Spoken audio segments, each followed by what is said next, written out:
let us honor. introduce, and he is going to correct me on the pronunciation of her name, Signe Baumane. Signe, hey, it's Chris. Good to see you. Hi.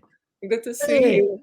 good to see you. Hey, can you just what's the correct pronunciation of your name so I don't butcher it? Oh, it should be a mystery. Only my mother knows. No, I'm kidding. Signe Bauman is good. Signe Baumane. Signe, congratulations on the film. It's My Love Affair with Marriage, which is a feature-length animated film. You are an animator. I'm familiar with your short film work on the festival circuit. This is an incredible achievement. I'm such a big fan of independent animation. This is not a Disney movie. For sure is not a Disney movie, but tell us about the story of My Love Affair with Marriage. Well, it's a story of Zelma. More than anything, she wants love, and it's just like a strong desire in her because she believes that when she will achieve love, she would be a complete person. And so she goes on this journey to find the true and only love, and all along the way, all the adventures and suffering and self-discovery. So yeah, it's a long quest. And how did you get your start in animation? I know you've done a lot of short films that have been on the festival circuit and won awards and building up to doing an independent. First of all, it's hard enough to do an animated short film, but an animated feature, I cannot even imagine. But can you tell us your journey of like your shorts and then like even the prospect of, I think I'm going to make a feature length animated film? Yeah, I think that you have to be crazy, like you have to be insane and you have to be delusional when you embark on the journey of making independent animated feature film. And I'm all these things about. I'm crazy, delusional, and nuts. Um, but the film took 7 years to make. Actually, if I could take you around, I'm in my studio right now. Oh, cool. Yeah, let's see. Oh, And Oh, yeah, wow. so here you can see a set. My this plant, is like trying to reach to my. You see, it's trying to reach to my sets. But this is a Oh, that's great. set, right? And it's the plant Wow. is trying to grow into the set. And here you can see there are little faces on the trees. And Mhm.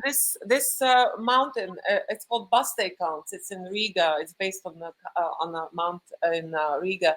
It's made entirely of paper. There's like nothing but paper and glue in it. And here is another set, my favorite set actually, if you can see. Oh, It's where wow. oh, Zelma and Bo. You see the size. Mhm. Yeah, Oh my God. they fall in love with each other and have sex day and night. Um, well, that's what you do when you're in love, and you should do that. And here's a corner of my partner Sturgis, where he builds, cuts out. We pick up pieces of wood out of garbage in the neighborhood from the bins of the uh, uh, cabinet makers, and so then he comes here and then he cuts them up. And so here you can see the set from behind. These are the sets, Mhm. the pieces of wood that he pulled out of garbage. And then when we go around, you see it's a church. And Wow. yeah, That is incredible. What so I mean, where are you? Like you're in your studio, but where are you? And what oh, look outside the window. I'm in Brooklyn. you're in Brooklyn. Oh wow. Okay, great. That's awesome. Yeah, That's great. yeah. This is Awesome. one of my sculptures. oh. I'm still working So on it. the animation style is a little different. It's in a way kind of mixed media in a sense of like part stop motion, part 2D. Can you talk about it a little bit? Yeah, it's I'm interested in adding cinematic language to 2D animation. I like the parallax, like zooms and pans. I like a lot of things that are like in a hand-drawn animation you cannot do. So that's why I decided to to create three-dimensional sets, photograph them, and add that language, of like shifting focus, drawing audience attention, and it's kind of seems more natural than if you did it in 2D. And then once I photograph these sets, I put in, I print them out, and then I do drawings on top on paper. So this is a drawing, one of the drawings that I could show you. And so then we scan the drawings, we put them in Photoshop, color them, and then assemble together with the photographs and make it look seamless. So it's a very elaborate process. No wonder it took 7 years to make. But a labor of love. This is not, you're not doing this with the financing of a big, multinational corporation, right? So that Yeah, gives a more personal vision. yeah, I think that uh, for me, the idea is like, I mean, everybody now talks about, content and product, right? And I'm like, I'm making films, so I'm not making content. For me, my film is a singular vision of a singular person, and I think that the artistic work and artistic vision of one person, we still need this kind of work, because it really, I believe that this kind of films enhance our critical thinking, our empathy, it grows our patience and intelligence overall. And so but yes, you cannot like sit down and watch my film after long day of work, and you sit down, you want to zone out of reality. My film is a fantasy, but it is an emotional arc. You're going to be taken on a journey and feeling things a certain way and thinking about it once it's over. We've got over 750 people watching us live on YouTube. I've got a bunch of questions from our chat. Would you like to take some of these questions?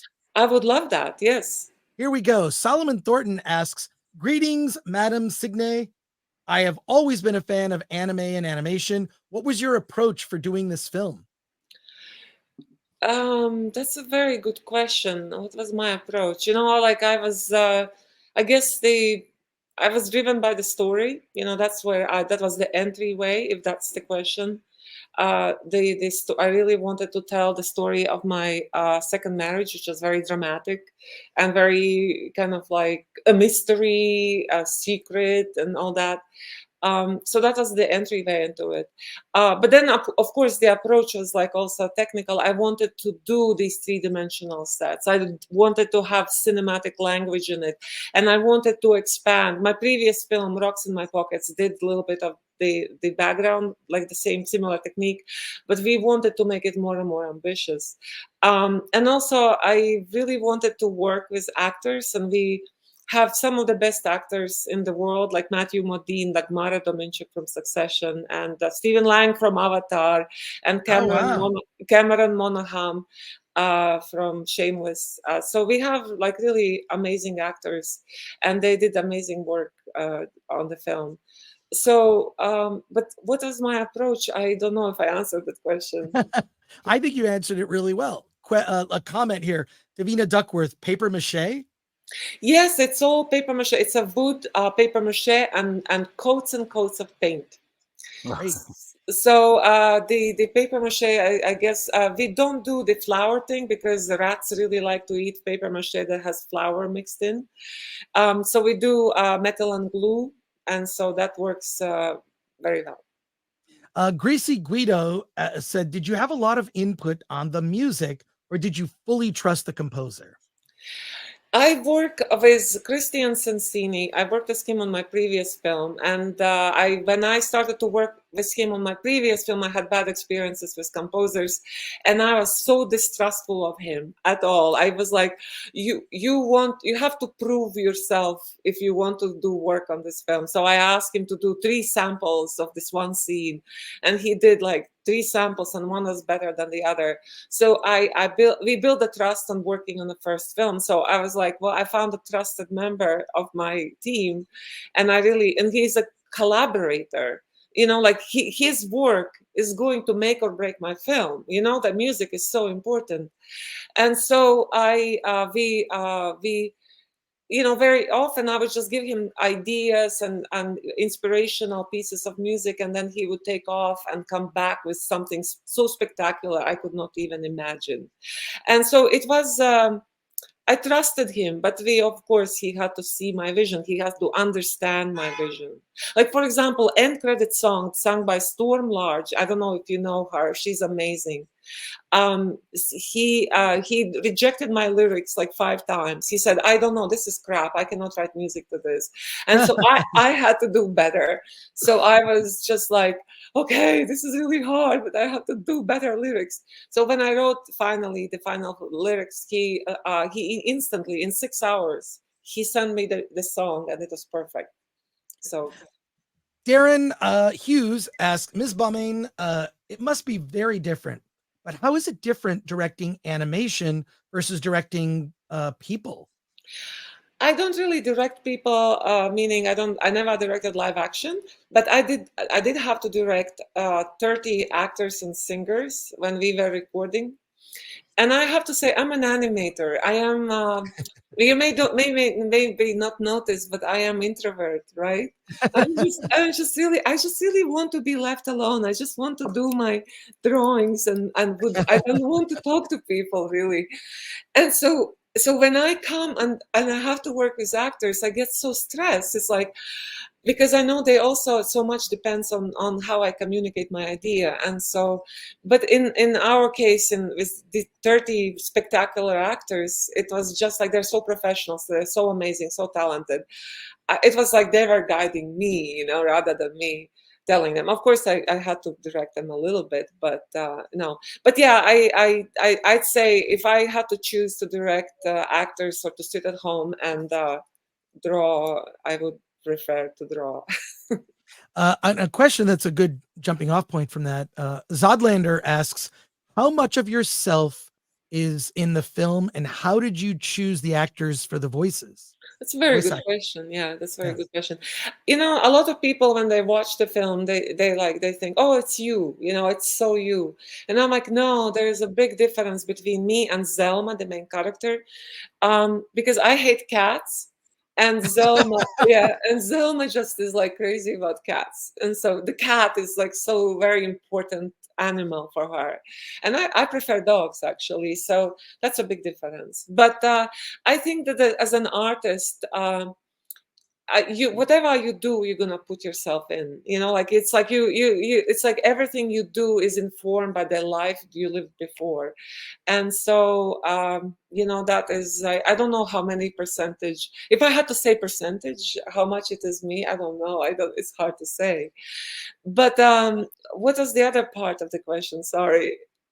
Oh, just dealing with actors and whatnot. So no, there's another part of the question. Just how did we find voices? The voices. How'd you find the voice actors? So my partner Sturgis Warner, he is also my life partner, but he also is the partner and producer of the film, and he was also casting director, and he knows the best because he's a theater actor and director, so he knows all the best New York actors that there are, right? And so he approached them, and I trusted him implicitly. I was like, you're really good at casting, I don't understand anything, and he really got it. But the main character, Zelma, who eventually ended to be played by Dagmara Dominchik, I just, like, every proposal that he gave me, I would refuse, because I was like, Zelma is the center. She's the heart and soul. She is me, right? So how do I pick the right actors for this? And so then he found, there's a video, a tiny video on YouTube, on this wealth of information of Dagmara reading pages from her book that she wrote, A Lullaby for Polish Girls. She's Polish American, which is very interesting also because she understands me being Latvian and the story being in Latvia and understanding that world. And so, but when I heard her read this book, it was just like she transported me, with just her voice.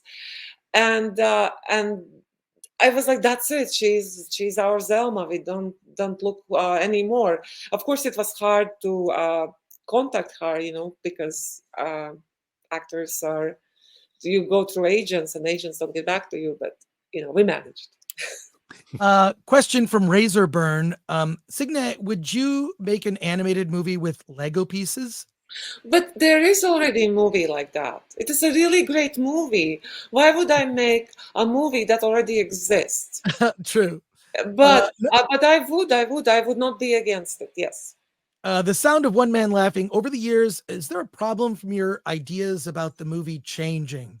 I guess when you work on something for 7 years, you may have different ideas than the vision you started with. Oh my God, I love this question. And I have to tell you my deepest secret. Don't tell anybody. But I don't work with storyboards, and that's my secret of you know like when people like they do animation, you're supposed to do storyboards and you have to like stick to them, and that's like money saver and blah blah blah. And I'm like, if I do storyboards, I would be dead. I cannot start a film that has a storyboard because I want to be inspired every moment, every day. I want to come to the studio and say, oh, I don't know how to do this scene. I'm like so excited. Or I go to a movie and I see like a director tried something new with the camera, and I'm like, I would like to try that in my film. And so I do, but I do have a blueprint. I have like a voice track which is recorded before. Like, we don't start film production unless we have recorded a track of dialogues, and that I'm very very faithful to. But every scene, I come in the morning and I say, there is the scene, and this is a new thing. I don't know how to do it, and we are going to make it work the best we can. And it's like nerve-wracking, exciting, that. But when you have a storyboard, you already know angles. And imagine if I did the storyboard 7 years before the film was done. For 7 years, I changed as an artist, and I could not change the storyboard, and I cannot do anything about visuals. I would be like mad. You would have to lock me in a mental hospital because I could not go on with this. I don't know, it would be depressing. And final question from actually two people kind of have the same question. Cara asks, congratulations on making the film. Will it be shown internationally? We have a lot of international viewers who watch the show. And JTPRX says, where can we see your film? Oh my God, I love these questions. My favorite questions.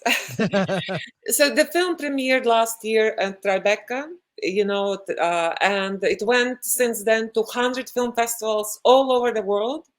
It has been, I don't even know where it hasn't been, on every continent. So you can go on a website, myloveaffairwithmarriage.com, and there is a screening page, like My Love Affair with Marriage movie.com/screenings, and then you can see where the film has been and where it's going to play. It's going to play in Paris at the Science Film Festival in Paris. It's going to play now in Luxembourg very soon, and also it's going to play in very excellent. Yeah, if you go on a screenings page. And it's going to play in Indonesia tomorrow morning. I'm doing at 7 in the morning. I'm doing Q&A in Indonesia. And here it is, all the screenings. We'll share this link in the description here. It says My Love Affair with Marriage movie.com, and all the information on, hey, it's coming next weekend to the Lemley in Glendale. Yes, we are opening. We're opening in New York at Quad Cinema on Friday, on October 6th, and then we are going to LA, and I'm going to be in LA, and I will give away these drawings. These drawings that you just saw. Each screening, I give away a drawing. If you get my quiz, if you answer correctly to my quiz, you get a drawing. So get ready. Oh, that's great. Yeah. Oh, this is awesome. Well, now I know what I'm doing. This is great. The Glendale Theater is very close to me. Oh, excellent. I'm so excited. That's cool. You are a legend. I'm like, I would be like, my knees are going to be weak. No, stop it. Well, haven't we met before? I swear we've met at a film festival. Probably. Yeah, I think so. But it was a long time ago. At Florida, at the Florida Film Festival. Florida Film Festival. That's right. Yes. That's where I met you. Because when your name popped up, I was like, oh my gosh, she made a feature. This is amazing. So I love animation. Can I give you a short pitch for the film? Please. So I Let's hear made it. I made a lot of short films about sex because sex is an interesting subject, and then I made one feature film before about depression because that's an interesting subject too. In my new film, I combined the two, sex and depression. So I made film about marriage. So Well, you're speaking Alan's language. You have no All right, idea. well, I'll see you in Glendale. I'll get tickets to the show. oh, That's excellent! awesome. Oh, that's great. Well, congratulations, Signe. Thank you so much for joining us on the show. I'll Thank you. see It you is in Glendale. really true honor. True honor. Well, thanks. The honor's mine. I love the fact that you're so dedicated, 7 years of your life to make this sort of stop, kind of like a little bit of like 3D, like the stop motion backgrounds, and with the 2D and combining that. It's awesome. So thank you so much. Thank you. Thank you. Cool. And thank you for the cool questions, audience. I love you guys. All right. Take care. Thanks again. Okay, Thank thank you. you.